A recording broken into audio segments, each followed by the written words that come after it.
Bueno, muy bien, buenas noches para todos. Dios los bendiga. Esperamos que en esta noche esta palabra sea de mucha bendición para ustedes, ¿ok? Vamos a orar a Dios y vamos a entregarle este tiempo a Él porque ustedes saben que sin Dios pues nada podemos hacer, sin el Espíritu Santo ministrándonos a nuestra vida, nada que hacer. Listo, vamos a orar. Padre, te pedimos en el nombre de Jesús que en este día, Señor, tú seas, Padre Celestial, ministrando nuestras vidas. Que tu Espíritu Santo sea hablando a través de mi vida. Por favor, anula cualquier idea mía, cualquier idea humana.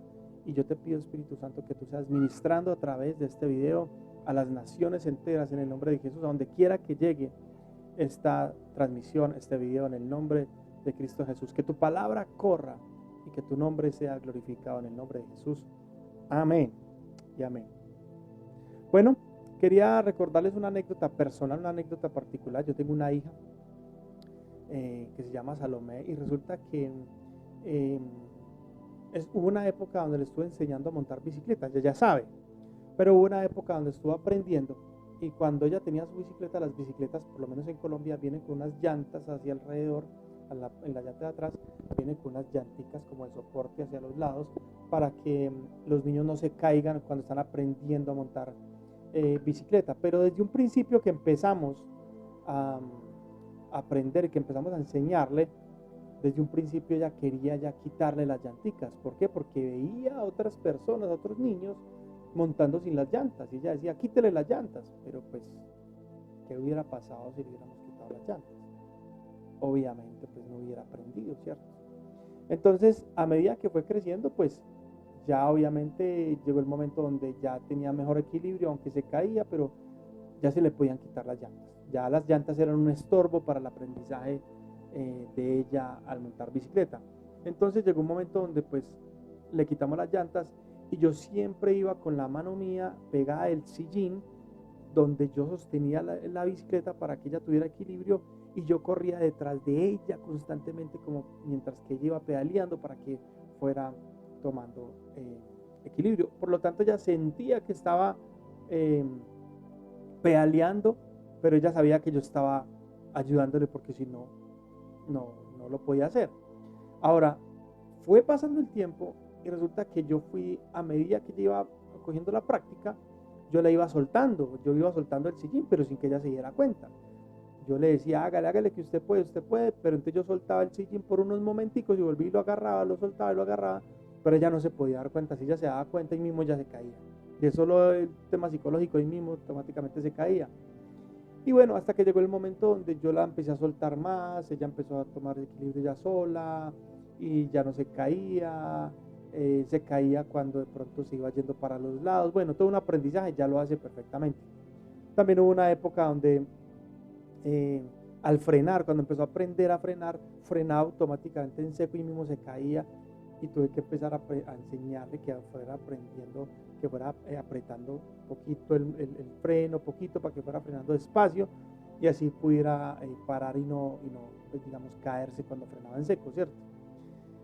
Entonces, en medio de todo este aprendizaje hubo algo que siempre estuvo ahí presente y fueron las caídas, fueron los raspones, las lágrimas, los errores, el dolor.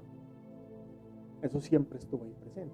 Sin embargo, a pesar de las caídas, de los raspones, de que lloraba, de que se ponía triste, de que se frustraba y se enojaba porque pensaba que lo estaba haciendo bien, pero se equivocó, volvía y lo intentaba y volvía y se montaba a la bicicleta y volvía a intentarlo nuevamente. Que eso era algo muy importante, ¿cierto? Entonces, ya hoy sabe aprender muy bien, perdón, ya sabe montar muy bien, pero lo hizo sin duda alguna por mi ayuda, ¿cierto? Yo le ayudé. Ahora, si yo le hubiera dicho vamos, yo le enseño a montar en bicicleta y de pronto Salomé me hubiera dicho a mí, no, déjeme que yo sola soy capaz. ¿Qué creen ustedes que hubiera podido pasar? Bueno, dos opciones, o aprendía o no aprendía, ¿cierto? Si no aprendía, pues eso ya tiene su consecuencia, no aprendió por dárselas de autosuficiente. Y segundo, si aprendía, se iba a demorar, lo que sí es claro es que se iba a demorar mucho más tiempo y obviamente iban a ser muchas más las caídas, muchos más los aporreones, el dolor iba a ser aumentado, ¿cierto? Entonces, ella por lo menos, gracias a Dios, entendió que necesitaba de mi ayuda y se dejó asesorar. Las veces que se golpeó y las veces que le dolió fue porque no siguió las indicaciones que yo le estaba dando en el momento de enseñarle. Ahora, todos esos golpes, todos esos aporreones, todas esas dificultades y ese dolor sirvió para que fuera ella domada a través de la experiencia del sufrimiento, ella pudiera entender que debía dejarse asesorar, que debía dejarse guiar por, en este caso, el maestro o el profesor de ella, que fui yo, ¿cierto? Ahora vamos a ir a la palabra de Dios porque hoy quiero hablar sobre el tema montando bicicleta, ¿sí? Hoy quiero hablar sobre ese tema, montando bicicleta. Y yo quiero que vaya conmigo a Hechos. Si usted está conectado conmigo, pues busque su Biblia, ¿cierto? Medianamente tome su Biblia, tome un cuaderno, apunte las citas bíblicas, porque esto no es solamente como algo por salir del paso, sino algo para estudiar, para profundizar. Y hoy vamos a tocar varios textos bíblicos. Así que tome su Biblia y vamos a ir a Hechos capítulo 16, versículos 23 al 25. Mire lo que dice. Dice así, 16, y muy bien, Hechos 16, 23, listo. Después de haberles azotado mucho, los echaron en la cárcel, mandando al carcelero que los guardase con seguridad, el cual, recibiendo este mandato, los metió en el calabozo de más adentro y les aseguró los pies en el cepo. Pero a medianoche, orando, Pablo y Silas cantaban himnos a Dios y los presos los oían. Hasta ahí vamos a leer. En el contexto, digamos, de este texto, en el contexto literal, es decir, cuando nos vamos a leer desde el versículo 1, del capítulo 16, del versículo 1, encontramos toda una historia apasionante. Pero en este caso, básicamente a Pablo y Silas los están metiendo a la cárcel injustamente, como a Jesús, con mentiras y por envidia, como a Jesús, porque Pablo había acabado de echar fuera un demonio de una mujer que era divina. La mujer era divina, estaba adivinándole la suerte a toda la gente en ese pueblo, pero llegó y empezó a adivinar o a decirle a la gente que Pablo y Silas eran hombres de Dios, y todo el tiempo se lo repetía, todo el tiempo se lo repetía. Esto sucedió cuando iban a la hora de la oración, si usted lee todo el texto. Ahora, Pablo se hartó, se cansó de que este espíritu estuviera todo el tiempo diciéndoles esas cosas, y Pablo echó fuera el demonio. Cuando echa fuera el demonio pitonizo o pitón, automáticamente lo que ocurre con los amos de esa mujer que tenía ese espíritu es que caen en la quiebra, porque ellos ganaban mucho dinero a raíz de lo que ella adivinaba a la gente. Entonces ellos, de la rabia, que ya no tenían forma económica, digámoslo así, o una de sus formas económicas se había esfumado, van ante los magistrados y denuncian a Pablo y Silas de que están enseñando cosas que son prohibidas en el Imperio Romano. Pero pues todos sabemos que en el Imperio Romano con lo que menos se metían era con la religión de los pueblos que conquistaban. Roma conquistaba un pueblo y lo único que hacía dejar quieto era su religión. Dejaba su religión quieta, dejaba sus costumbres quietas y simplemente que decía, págueme un impuesto. Y les cobraba un impuesto por pertenecer, digamos, de alguna manera, o por haber sido conquistados y pertenecer al Imperio Romano. Entonces, eso era lo que estaba sucediendo en este caso, pero ellos están diciendo mentiras, diciendo que están enseñando cosas que eran mentiras y que eran prohibidas en el Imperio Romano, y no era así. El hecho es que cuando ya llegamos a lo que leímos, dan la orden de que los metan a la cárcel, el carcelero los mete a la parte más profunda, ¿cierto? A ellos les ponen el cepo. Cuando leemos el 26, vamos a leer el 26 por ejemplo, el 24 dice, el cual, recibiendo este mandato, los metió en el calabozo de más adentro y les aseguró los pies en el cepo. Todos saben qué es el cepo, es un método de seguridad en los pies y las manos. Si no sabe, busque en Google y ver, aquí mismo le aparece la foto para que me comprenda mejor lo que dice la escritura. Pero a medianoche ellos, orando, Pablo y Silas cantaban himnos a Dios y los presos los oían. Ahora, hay otro contexto que se me pasaba, y es que a ellos, dice la escritura en el versículo 23 que empezamos a leer, los azotaron mucho, por eso que había denunciado los amos de la mujer que estaba poseída por el espíritu pitonizo. vienen y los azotan mucho y luego los meten a la cárcel, al calabozo, seguramente no había luz del sol y fuera de eso les ponen el cepo. Como quien dice, imposible volarse. Sin embargo, Pablo y Silas comienzan a adorar en medio de la noche. A medianoche, cuando la noche está más oscura, a medianoche, se ponen a adorar a Dios y a alabar a Dios y a orar a Dios. Y los presos escuchaban todo eso. Luego viene un terremoto, en el versículo 26, viene un terremoto que sacude los cimientos de la cárcel y ¡oh, sorpresa! Se zafan los cepos, se zafan las cadenas de las manos y se abren las celdas de repente. De modo que todos los presos se podían volar. Ahora vamos a ir a Isaías capítulo 57. Isaías capítulo 57. Y vamos a leer un texto bíblico que es muy hermoso que dice lo siguiente. Isaías capítulo 57 versículo 15. Mira lo que dice. Porque así dijo el alto y sublime, el que habita la eternidad y cuyo nombre es el Santo. Dice, yo habito en la altura y en la santidad y con el quebrantado y humilde de espíritu, para hacer vivir el espíritu de los humildes y para vivificar el corazón de los quebrantados. Eso está tremendo. Imagínense esto. Dios habita en las alturas y en la santidad, pero también habita en el corazón del quebrantado, de la persona quebrantada, de la persona humilde. Eso es tremendamente poderoso. Tremendamente poderoso. Entonces, si ya sabemos por la escritura, vamos a leer Salmo 51. Salmo 51, todos saben que el Salmo 51 es icónico en la escritura. El Salmo 51, versículo 17, miren lo que dice. Los sacrificios de Dios son el espíritu quebrantado. Al corazón contrito y humillado no despreciarás tú, oh Dios. Tremendo. Dios está allí y no va a despreciar un corazón que esté contrito, que esté humillado delante de él, no lo va a despreciar nunca. Entonces, si Dios habita con el quebrantado, muy importante entender qué es el quebrantamiento o cómo es un corazón quebrantado. Porque yo quiero que Dios habite en mí. Yo no quiero que eso sea teoría, como, sí, Dios está en todo lado y si está en todo lado, pues está aquí conmigo. No. La escritura acabamos de leer que Dios habita en las alturas y en la santidad, pero también en el corazón quebrantado y humilde. Entonces son solo los dos lugares donde Dios habita, o sea, manifestando su gloria, donde los humildes y los quebrantados. Entonces vamos a mirar qué pasa con los quebrantados, o dónde están los quebrantados, o cómo son los quebrantados. Vamos a mirarlo, vamos a aprender. Ahora, ustedes piensan que el quebrantamiento, ¿qué es? Llorar. No, quebrantado, un corazón quebrantado no es un corazón que llora.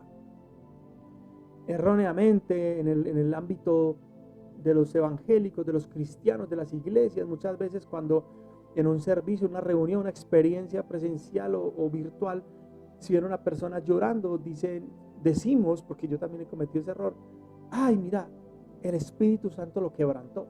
O ay, mira, esa persona está quebrantada. Pero el quebranto no tiene nada que ver con el llorar. ¿Listo? ¿Por qué? Puede haber una persona que llore y no sea quebrantado el corazón, como puede una persona que esté quebrantado el corazón y no esté llorando. Como puede haber una persona que llora porque está quebrantado. Están las tres opciones, ¿cierto? Ahora, ¿ustedes creen que Pablo y Silas, estando en la cárcel, dependían de Dios? ¿Ustedes se imaginan a Pablo y Silas llegando allá a la cárcel y en la cárcel diciendo, Dios, ¿por qué me pasa a mí esto? Si yo soy tu siervo, si yo ofrendo, si yo diezmo, ¿por qué me pasa esto, Dios? Si yo oro todos los días a las 5 de la mañana, ¿por qué me pasa esto? ¿Ustedes se imaginan a Pablo y Silas haciendo esa oración? ¿Ustedes no creen que un tipo de esa oración es que yo diezmo? Da como a entender un espíritu de orgullo, como que es que sacándole en cara a Dios de que está diezmando, sacándole en cara a Dios de que está ayunando, de que está orando, de que va a la iglesia, de que es una buena persona. ¿Ustedes no creen que eso sería como sacarle en cara a Dios las cosas? Ahora, si le sacamos en cara a Dios, eso no es orgullo, eso no denota en nuestro corazón un orgullo. Entonces Dios no habita con nosotros. Si Pablo y Silas estaban orando y estaban alabando a Dios, seguramente es porque tenían un espíritu en quebrantamiento constante. Y vamos a ir a mirar entonces que el quebrantamiento tiene que ver con la dependencia de Dios. Vamos a ir a mirar, yo creo que una de las oraciones de Pablo podría haber sido más bien: Señor, ayúdame a aguantar estos dolores, porque lo habían azotado mucho y luego le habían puesto en el cepo. Señor, ayúdame a aguantar estos dolores, dame fortaleza espiritual para aguantar, para soportar. Y luego termina adorando a Dios, termina alabando a Dios, ¿cierto? Vamos a ir a Proverbios. Voy a Proverbios capítulo, ¿qué les voy a decir? Proverbios capítulo 16. Vaya yendo conmigo a esos textos bíblicos o apuntándolos ahí. Proverbios capítulo 16, versículo 18. Mire lo que dice: antes del quebrantamiento es la soberbia, y antes de la caída la altivez de espíritu.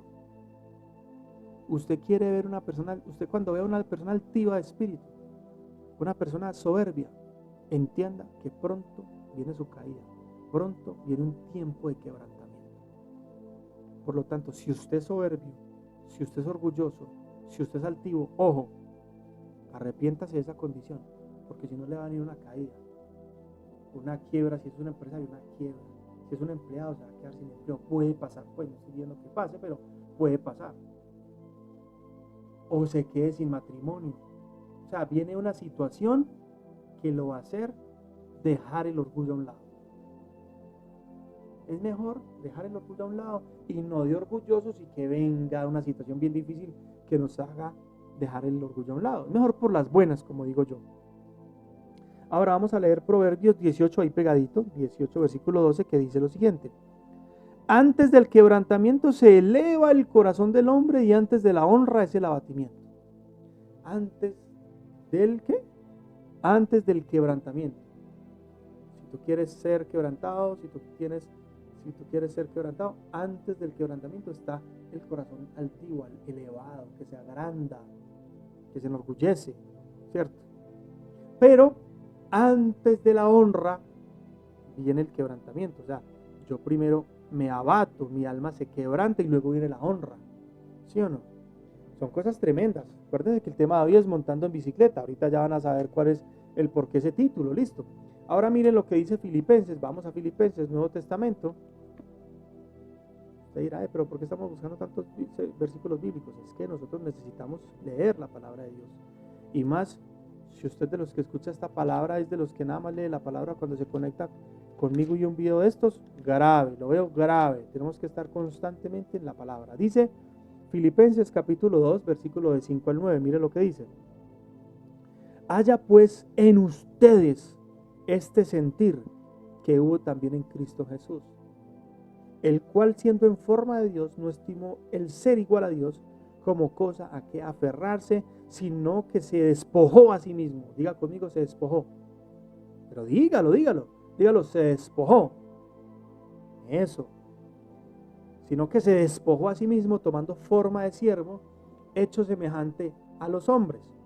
Y estando en la condición de hombre, se humilló a sí mismo, haciéndose obediente hasta la muerte, y muerte de cruz, por lo cual Dios también lo exaltó hasta lo sumo y le dio un nombre que es sobre todo nombre. Miren qué tremendo. Pablo le está escribiendo a la iglesia de Filipenses: sientan lo mismo que sintió Cristo, que siendo igual a Dios, se despojó a sí mismo de su condición de Dios y se hizo hombre. Y no solamente se hizo hombre, se humilló haciéndose obediente, porque todos sabemos que obedecer cuesta. Todos sabemos que cuando obedecemos nos humillamos. Por eso es que hay tanta bendición en la obediencia. Tú obedeces y vas en bendición. ¿Por qué? Porque te estás humillando al obedecer. Y por eso es que cada vez que desobedecemos viene un problema. Siempre hay un problema después de la desobediencia. ¿Por qué? Por el orgullo. Y ese orgullo trae ¿qué? Quebrantamiento.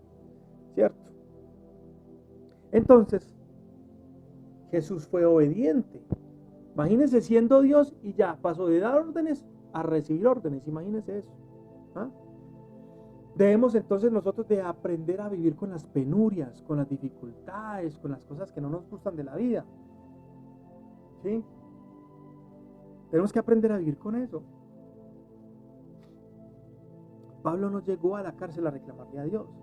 Pablo seguramente llegó a pedirle a Dios fortaleza para aguantar ese cepo, para aguantar esas heridas.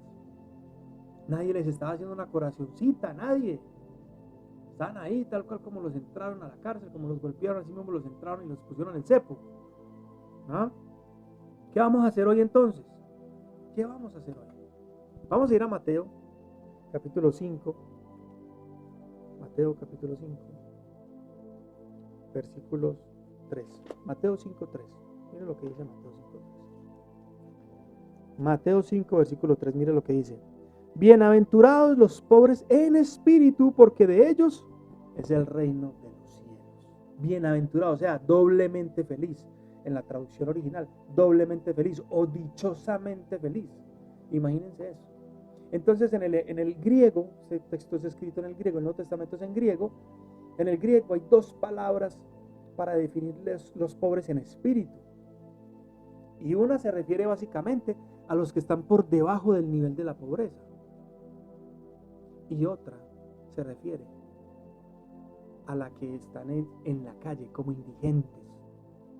El texto que se usa aquí para pobres en espíritu, estos pobres, ellos utilizan el término bíblico, el término griego, que se refiere a los indigentes. Entonces, ¿qué tal si lo leemos diferente? Bienaventurados a los indigentes en espíritu, porque de ellos es el reino de los cielos. ¿Qué característica tiene un indigente, un habitante de calle? ¿Qué característica tiene? Que está en la calle a la intemperie, no tiene protección ante el clima, no tiene protección ante nada del mundo y tiene que esperar simplemente a ver quién se compadece de él y le da algo para comer, le da algo para dormir, le da algo o le brinda la ayuda, ¿cierto? Un indigente, un habitante de calle está a merced de los demás. Y Jesús viene y le dice a sus discípulos, pobres en espíritu, los pobres en el espíritu son dichosamente felices porque de ellos es el reino de los cielos. ¿Por qué? Porque un indigente depende de la otra persona. Entonces Dios quiere que nosotros entremos a depender de Dios, a depender de Dios. Ay, ay, ay. Ay, ay, ay. Ahora, mire lo que dice Lucas, capítulo 18. Vamos a leer qué dice el capítulo 18 de Lucas. Ya vamos terminando. Y ya vamos encontrando, yo sé que vamos encontrando el sentido de esta prédica, de este mensaje. Lucas 18. Capítulo 18, versículos del 9 al 14. Son 6 versículos nomás. Vamos a leerlos. Dice: a unos que confiaban en sí mismos como justos y menospreciaban a los otros, dijo también esta parábola. 2 hombres subieron al templo a orar. Uno era fariseo y el otro era publicano. Los fariseos, recuerden que eran los que eran expertos en la ley, que eran teólogos, que eran muy expertos en las cosas de Dios, ¿cierto? En todo lo del templo, en toda la teología, todo eso. Y los publicanos eran los recaudadores de impuestos, pero no recaudador de impuestos normal, era un judío que trabajaba para el imperio romano, cobrándole impuestos a sus hermanos en la fe, a sus hermanos de sangre, ¿cierto? A todos los judíos, era un judío que trabajaba para los romanos cobrándole impuesto a los judíos. Por lo tanto, los judíos normalmente no querían mucho a los publicanos porque los consideraban traidores. Entonces, mire lo que dice. Habían 2 hombres subieron al templo a orar. Uno era fariseo, ya les dije quién era el fariseo, y el otro era el publicano, ya les expliqué quién era el publicano. Uno era rechazado y otro era venerado, normalmente por la sociedad. Dice lo siguiente: el fariseo puesto en pie oraba consigo mismo de esta manera: Dios, te doy gracias porque no soy como este hombre, como los otros hombres, ladrones, ahí estaba metiendo al publicano, injustos, estaba hablando del publicano, adúlteros, ni aún como este publicano. Imagínense, ayuno 2 veces a la semana, doy diezmos de todo lo que gano. Mire lo que dice. Pero el publicano, estando lejos, no quería ni aún alzar sus ojos al cielo, sino que se golpeaba de pecho diciendo: Dios, sé propicio a mi pecador. Y dice Jesús, finaliza la parábola diciendo: les digo que éste descendió a su casa justificado antes que el otro. Porque cualquiera que se enaltece será humillado, y el que se humilla será enaltecido. Amén. Entonces, aquí, ¿quién es el quebrantado? Díganme. ¿Quién es el quebrantado aquí? El publicano. El que está dependiendo. Sé propicio a mi pecado. Yo soy un pecador. Sé propicio. No está levantando ni siquiera su mirada al cielo. Esa es una persona quebrantada en espíritu. Un mendigo en el espíritu. No merece nada, pero si algo quiere darme, deme, ¿cierto? Mientras que el fariseo es un orgulloso. Es que es tan orgulloso que miren lo que dice el versículo, a ver, yo veo el versículo, se me fue. Lucas 18, del 9 al 14, miren lo que dice, el 11. El fariseo puesto en pie oraba consigo mismo. Perdón, ¿cómo voy a orar yo conmigo? O sea, yo oro a Dios, yo no oro para mí. ¿Ah? El fariseo estaba orando para sí mismo. O sea, que no estaba dependiendo de Dios. Cuando yo oro a Dios, yo dependo de Dios. Él estaba orando consigo mismo. ¿Qué dependencia hay de Dios ahí? Ninguna. ¿Cierto? Entonces hoy, esta noche, o esta tarde, o este día que estés viendo este mensaje, estamos ante una bicicleta. ¿Qué vamos a hacer? Delante de una bicicleta y delante de Dios, ¿qué vamos a hacer? Vamos a montar bicicleta pidiéndole ayuda a Dios, que nos tenga el siguiente atrás y que nos ayude, y aceptar su consejo, aceptar su disciplina, aceptar sus órdenes, sus enseñanzas. O vamos a darnos las de independientes, yo aprendo solo. ¿Qué vamos a hacer? ¿Qué vas a hacer tú esta noche, este día? Pues les digo una frase de Martín Lutero, se las quiero compartir. Mira esta frase, de las que él dijo. Dios crea a partir de la nada. Por eso, a menos que un hombre sea nada, nada podrá ser Dios con él. Vuelvo y lo repito. Dios crea a partir de la nada. Por eso, a menos que un hombre sea nada, entonces nada podrá ser Dios con él. ¿Tú quieres que Dios te utilice? ¿Tú quieres que Dios te use para su gloria? Tienes que ser nada. Tienes que ser nadie. Tienes que depender de Dios. Venir en dependencia de Dios. Una persona que no ora no depende de Dios. Todos necesitamos comer. Le voy a poner este otro ejemplo. Todos necesitamos comer. Usted puede no querer comer hoy, tarde o temprano, más tardecito, más temprano o mañana. El mismo cuerpo te va a obligar a ir a comer. Ya sea que vayas a un restaurante, a una tienda, o que en tu casa prepares algún alimento, pero tarde o temprano esa necesidad de comer que tiene el cuerpo te va a llevar a comer, así no quieras. O te vas a morir. ¿Listo? Espiritualmente sucede lo mismo. Si tú no buscas a Dios, tú no dependes de Dios, cualquier momento te vas a morir. Espiritualmente te vas secando, te vas secando, te vas secando. Pero si yo dependo de Dios, yo voy en la oración a Dios, yo voy a la palabra, a la lectura de la palabra, a leer la palabra, porque yo necesito que Dios me hable, porque yo necesito de Dios. Tú te conectas en un video como estos porque necesitas de Dios. Entonces tú estás dependiendo de Dios. Entonces el hambre que tienes de Dios por dentro te lleva a buscar la palabra, a orar, a ayunar, a estudiar la palabra de Dios. Dios está y habita con los quebrantados en espíritu, con los indigentes, los habitantes de calle en espíritu. No tengo nada, Señor. Solamente mira a ver qué vas a hacer conmigo. Y Dios va a hacer cosas tremendas. Y miren esta frase también que me gustó mucho del pastor Roy Hession. El quebrantamiento es el comienzo del avivamiento. Aleluya. Tú sientes este día que necesitas un avivamiento en tu vida, en tu espíritu. Necesitas depender espiritualmente de Dios. También podemos depender de Él en todas las áreas, pero lo principal, espiritualmente, que dependamos de Dios espiritualmente. El quebrantamiento, le voy a leer la frase completa. El quebrantamiento es el comienzo del avivamiento. Es doloroso y humillante, pero es el único camino. El único camino para un avivamiento personal es el quebrantamiento. ¿Qué vas a hacer entonces? Esta noche, ¿qué decisión vas a tomar en tu vida? ¿Vas a decidir vivir quebrantado, buscando a Dios, cada día buscando más a Dios, cada día con más hambre, con más necesidad? ¿O vas a seguir cada vez alejándote más de Dios, cada día, a veces oras solamente para los alimentos y ya, o oras penas por los alimentos y no más? Y te sientes muy espiritual porque oraste por los alimentos. No, es orar por todo, presentarle a Dios todo, depender de Dios, de que nos dé una palabra.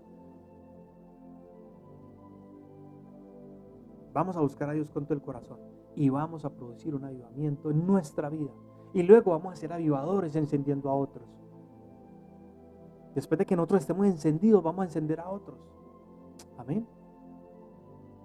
Yo espero que con esta palabra tú decidas montarte a la bicicleta y aprender guiado de la mano de Dios. Dependiendo de Dios, de que si Dios suelta el sillín nos caemos. Pero si mientras que Dios lo tenga ahí sostenido, vamos a fluir bien en la bicicleta. Vamos a andar full equipo. Vamos a andar bien. Hasta tomar una decisión. Yo quiero orar por ti esta noche. ¿Listo? Padre, en el nombre de Jesús, a todos aquellos que escucharon esta palabra, yo te quiero pedir, Señor, que tú les bendigas poderosamente. Te quiero pedir, Señor, que tú les ministres poderosamente, que tú hayas tocado cada vida y cada corazón en esta hora con respecto al quebrantamiento. Gracias, Señor, porque nosotros nos podemos decidir montarnos a la bicicleta y pedirte tu ayuda y depender de ti, y vamos a llegar a lugares inimaginados. Ayúdanos a todos los que estamos, Señor, comenzando por mí y a todos los que están viendo a través de la pantalla, a través de YouTube, de Facebook, que tomen hoy la decisión de depender de ti. Que tomen hoy la decisión de despojarse de su orgullo a sí mismo, de su posición, que se despojen a sí mismos de su posición, de su orgullo, de sus logros, de sus logros alcanzados, de sus metas, de sus estudios alcanzados, de sus doctorados, que se puedan despojar de todo eso, Señor, y venir delante de ti a depender espiritualmente de ti, Señor. Espíritu Santo, yo te pido que vengas y enciendas una llama en cada uno de ellos, que enciendas un fuego del Espíritu, de tu Espíritu allí sobre cada uno de los que está conectado en esta hora, y que comiencen y que tomen la decisión de comenzar a depender de ti espiritualmente para toda decisión. En el nombre del Padre, del Hijo y del Espíritu Santo. Gracias, Señor. Amén y amén. Bueno, eso fue todo por esta semana. Dios los bendiga a todos. Gracias por escuchar estos videos, por ver estas transmisiones. Quiero invitarte finalmente para que le des me gusta a este video y para que te suscribas a nuestro canal de YouTube si no te has suscrito. Listo. Bendiciones. Chao.